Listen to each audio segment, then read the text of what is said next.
अभी मैं union biblical seminary में एक अध्यापक के रूप में काम करता हूं और मैं यहाँ पे ओल्ड टेस्टामेंट सब्जेक्ट को पढ़ाता हूं और उसके साथ ही साथ मैं यहाँ पे डायरेक्टर ऑफ टूरिंग कॉयर हूं।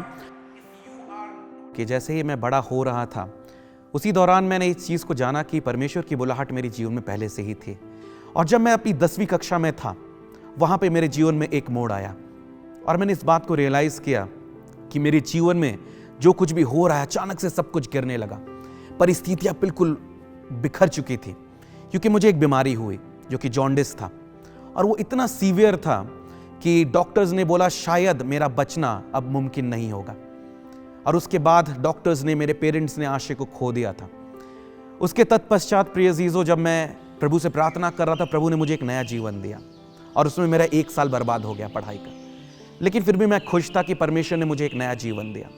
उसके बाद जब मैं आगे बढ़ने की कोशिश किया, जब 1 साल मैंने फिर से तैयारी को की, पढ़ाई को किया और जब मैं तैयार था अपने एग्जाम को लिखने के लिए 10th का, फिर मैंने रियलाइज किया कि स्कूल में कुछ प्रॉब्लम्स हुए हैं और कुछ कारणवश वो साल भी बर्बाद हो गया और वो स्कूल में मैं एग्जाम नहीं दे पाया।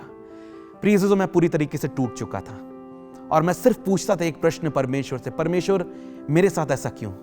मैं कई एक बार टूट जाता था, लेकिन एक चीज को प्रिय अजीजों इस दौरान मैंने नहीं छोड़ा और वो परमेश्वर का वचन था। चाहे मेरे जीवन में सब कुछ अस्त व्यस्त हो गया, लेकिन फिर भी मैंने कहा कि मैं परमेश्वर के वचन को नहीं छोड़ूंगा। और प्रिय अजीजों, परमेश्वर ने भी मुझे नहीं छोड़ा।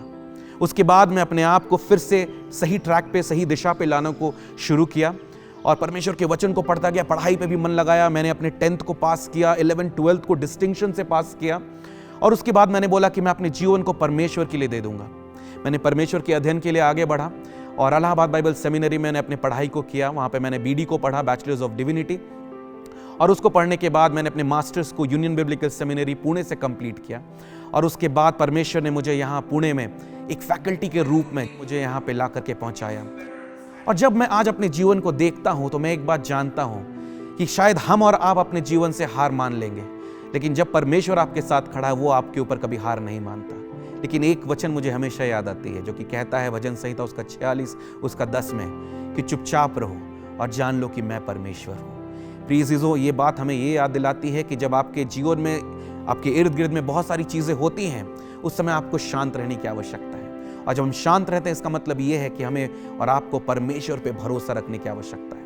वो उचित समय पे अपने कार्य को करना जानता है और मैं धन्यवादित हूँ कि परमेश्वर ने मुझे अच्छे से रखा, अच्छे से इस्तेमाल कर रहा है और आने वाले समय पे मैं इसी प्रकार से परमेश्वर की महिमा और आराधना करता रहूँगा।